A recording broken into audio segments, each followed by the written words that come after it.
वाह वाह बेटा वाह बेटा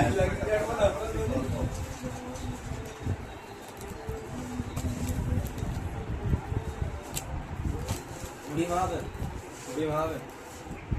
আকাশ খানে ডিমের সব নিয়ে আসিস আরে সব খাবো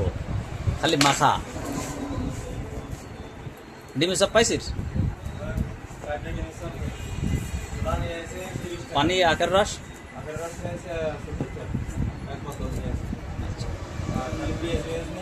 নিয়ে আয় ঝাল পেঁয়াজ বেশি না নষ্ট হবে আর 2 দিন আছে কিন্তু অল্প করে নিয়ে পেঁয়াজি এক একটা জানিস নি আমাদের কোনো ঝাল পেঁয়াজ নিয়ে আসবি তাই